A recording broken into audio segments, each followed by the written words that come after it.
we all yearn for. Peace. It's something we all hope for. Peace is something on our minds as our nation remains engaged in wars in Afghanistan, Iraq, Pakistan, Syria, Libya, Yemen, Somalia, and Nigeria. Peace is something on our minds as poor communities are under siege and police officers are under fire, and where mass shootings are fast becoming a regular occurrence. Peace was something on Isaiah's mind when he wrote, "A shoot from the stump of Jesse. The Spirit of the Lord will rest on him. They will not hurt or destroy." Words of peace. Words that have come to refer to Jesus, a son of David from the stump of Jesse. In Christian art, there are Jesse trees with a reclining Jesse from whose side sprouts a tree at the top of whose branches is Jesus, the Prince of Peace. What did Jesus say? Didn't he begin his ministry with these words from Isaiah? "The Spirit of the Lord is upon me." Didn't he tell Peter, "Those who live by the sword die by the sword"? Didn't he teach at the Sermon on the Mount, "Blessed are the peacemakers, for they shall be called children of God"? Didn't he tell Pilate, "My kingdom is not of this world. If it were, my followers would be fighting to keep me from being handed over"? Isaiah's vision and Jesus' ministry show us the way of peace and ask us whether we're living in peace or resting in peace. Let's take a look. The early church followed the vision of Isaiah that Jesus embodied in his ministry. Most scholars agree that for the first 3 centuries of the church, Christians rejected not only emperor worship and idolatry, but also participation in the military. Obedience to the gospel the early church held was consistent only with a position of nonviolence and not serving in the military.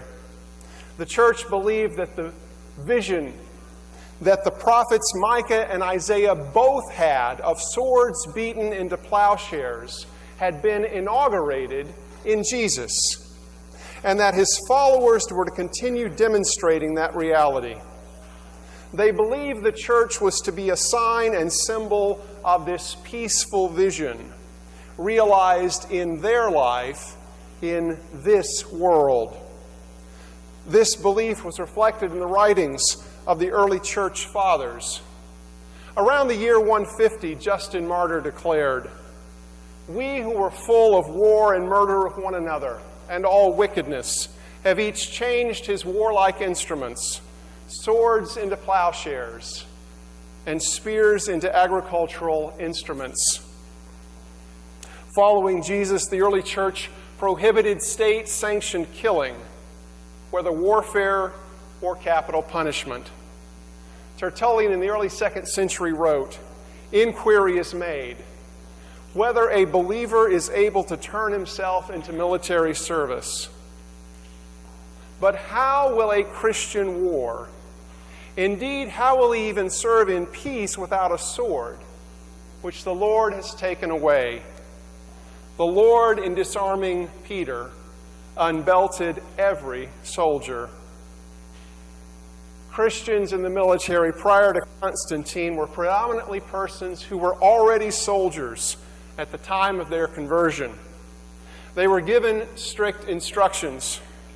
Around the year 200, Hippolytus says, "A soldier of the government must be told not to execute men, If he is ordered to do it, he shall not do it. He must be told not to take the military oath. If he will not agree, let him be rejected from baptism. If a catechumen or baptized Christian wishes to become a soldier, let him be cast out. These are hard words for us to hear today, and for me as well. I come from a military family. My father served 20 years plus in the Marine Corps. My brother graduated from the Naval Academy and has been deployed to Djibouti, Morocco, and Afghanistan. Regardless of the dissonance of these ancient voices in our ears today, they're worth listening to, particularly as we pursue peace. One final word by Chrysostom, who wrote this in the 300s. Act as lambs rather than wolves, that they may now understand that this is a new kind of warfare and is not the usual custom of joining in battle. When he sent them forth with nothing, he said, and so, marching on, show forth the meekness of lambs, although you are to go to wolves. For so will I best show my power, when the wolves are conquered by the lambs. For certainly it is a greater work and much more marvelous to change the minds of opponents and to bring about a change of soul than to kill them. We ought to be ashamed, therefore, who act far differently when as wolves we rush upon our adversaries. For as long as we are lambs, we conquer. Even when 1,000 wolves stand about, we overcome and are victors. But if we act like wolves, we are conquered. For then the aid of the Good Shepherd departs from us, for he does not foster wolves, but sheep. The early church followed the vision of Isaiah that was embodied in the ministry of Jesus and expected his followers to do the same. Weapons of war were not to be wielded by the followers of Christ.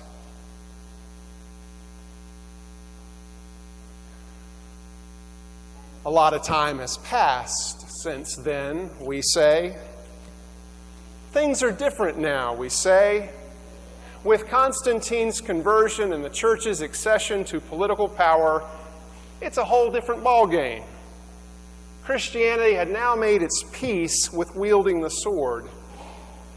Think of the wars of conquest under the banner of the cross to defend the empire, whatever empire of that time, from the enemy. The enemies of the state now became the enemies of the church, and church and state became one. Church heretics were pursued and killed by state power with ecclesiastical blessing.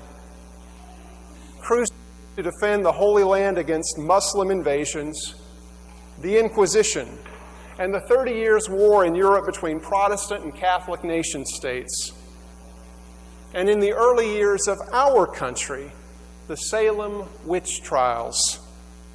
And more recently, after 9/11, the president said, this crusade, this war on terrorism. When the word crusade is translated into Arabic, it becomes the war of the cross. Since 9/11, there have been terrorist attacks in Madrid, London, Mumbai, Moscow, Beirut, San Bernardino, and scores of other places, including Paris. About the latter attack, Pope Francis said it was part of a piecemeal Third World War. Perhaps the words of the early church, perhaps the words of Jesus have a newfound relevance for us today. in this time of war. Much like the people of Isaiah's time, we long for a time of peace, an alternative way of living in the world. We need a vision from God to counteract the grisly face of war. We say things are different now than the early church, but in reality, things haven't changed that much at all. Time has passed, but the reality of war continues. Given this grim and gruesome vision, we need a different kind of vision to counteract it. In the midst of so much senseless destruction of human life, we need an alternative way of seeing and being this world. Maybe that's why Isaiah's vision continues to speak to the deepest longings of our heart for peace. The wolf shall live with the lamb, and a little child shall lead them. They will not hurt or destroy. The prophet reveals how God intends the world to operate. A realm without violence anywhere. Hands. How many of us have children, grandchildren, or great-grandchildren who were born after 9/11?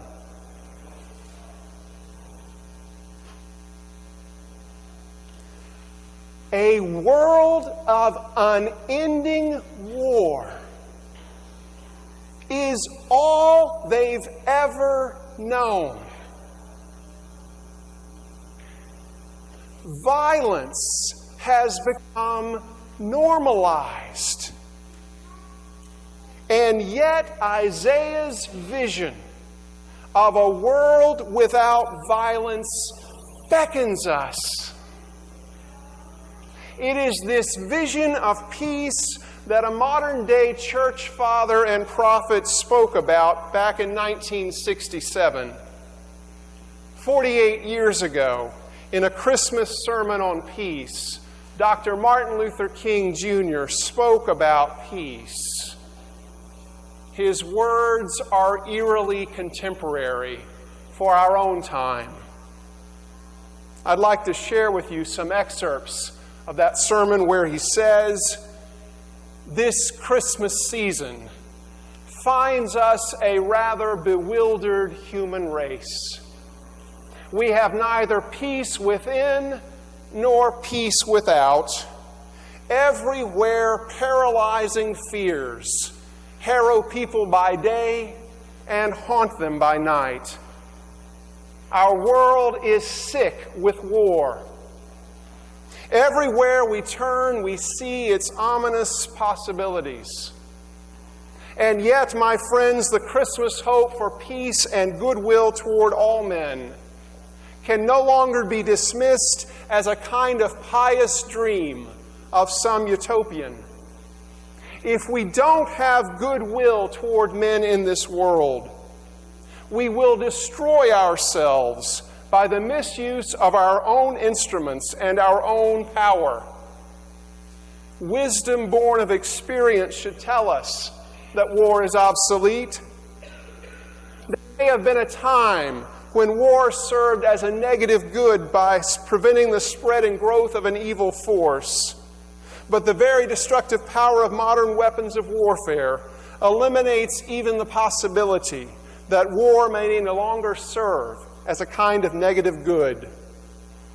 And so, if we assume that life is worth living, if we assume that mankind has a right to survive, then we must find an alternative to war. And so let us this morning explore the conditions for peace. Let us this morning think anew on that meaning of the Christmas hope, peace on earth, goodwill toward men. And as we explore these conditions, I would like to suggest that modern man really go all out to study the meaning of nonviolence, its philosophy, and its strategy. We have experimented with the meaning of nonviolence in our struggle for racial justice in the United States. But now the time has come for man to experiment with nonviolence in all areas of human conflict. And that means nonviolence on an international scale. Now let me suggest first that if we are to have peace on earth, our loyalties must become ecumenical rather than sectional. Our loyalties must transcend our race, our tribe, our class, and our nation. And this means we must develop a world perspective. No individual can live alone. No nation can live alone. And as long as we try, the more we're going to have war in this world. Now, the judgment of God is upon us, and we must either learn to live together as brothers, or we're all going to perish together as fools. It really boils down to this, that all life is interrelated. We are all caught together in an inescapable network of mutuality, tied into a single garment of destiny. Whatever affects one directly affects all indirectly. We aren't going to have peace on earth until we recognize this basic fact of the interrelated structure of all reality. Now let me say secondly, that if we're to have peace in the world, men and nations must embrace the nonviolent affirmation that ends and means must cohere. One of the great philosophical debates of history has been over the whole question of means and ends. And there have always been those who have argued that the end justifies the means, that the means really aren't that important. The important thing is to get to the end, you see. So if you're seeking to develop a just society, they say, the important thing is to get there, and the means are really unimportant. Any means will do so long as they get you there. They may be violent. They may be untruthful means. They may even be unjust means to a just end. There have been those who have argued this throughout history. But we will never have peace in the world until men everywhere recognize that ends are not cut off from means. Because the means represent the ideal in the making and the end in process. And ultimately, you can't reach good ends through evil means. Because the means represent the seed and the end represents the tree. It's one of the strangest things that all the great military geniuses of the world have talked about peace. The conquerors of old who came killing in pursuit of peace. Alexander, Julius Caesar, Charlemagne, and Napoleon were akin in seeking a peaceful world order. What is the problem? They are talking about peace as a distant goal, as an end we seek. But one day we must come to see that peace is not merely a distant goal we seek, but that it is a means by which we arrive at the goal. We must pursue peaceful ends through peaceful means. All of this is saying that in the final analysis, means and ends must cohere, because the end is pre-existent in the means, and ultimately destructive ends, means, cannot bring about constructive ends. Now let me say the next thing we must be concerned about if we're to have peace on earth and goodwill toward men is the nonviolent affirmation of the sacredness of all human life. Every man is somebody because he is a child of God. And so when we say, "Thou shalt not kill," saying that human life is too sacred to be taken on the battlefields of the world. Man is a child of God, made in His image, and therefore must be respected as such. Until men see this everywhere, until nations see this everywhere, we will be fighting wars. One day somebody should remind us that even though there may be political and ideological differences between us, one day we've got to sit down together at the table of brotherhood. And when we truly believe in the sacredness of human personality, we won't exploit people. We won't trample over people with iron feet of oppression. We won't kill anybody. If there is to be peace on earth and goodwill toward men, we must finally believe in the ultimate reality of the universe and believe that all reality hinges on moral foundations. Something must remind us of this as we stand once again in the Christmas season and think of the Easter season simultaneously, for the two somehow go together. Christ came to show us the way. Men love darkness rather than the light, and they crucified him. And there on Good Friday on the cross, it was still dark. But then Easter came. And Easter is the eternal reminder of the fact that the truth-crushed earth will rise again. Easter justifies Carlyle in saying, "No lie can live forever." And so this is our faith.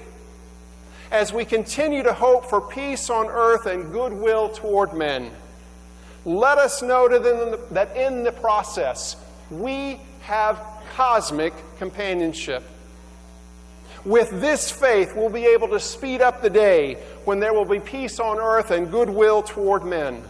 It will be a glorious day. The morning stars will sing together, and the sons of God will shout for joy. This is possible because it's God's vision and will for us in the world. Thanks be to God for Jesus, the Prince of Peace, a little child who leads us and shows us the way to live in peace. Amen.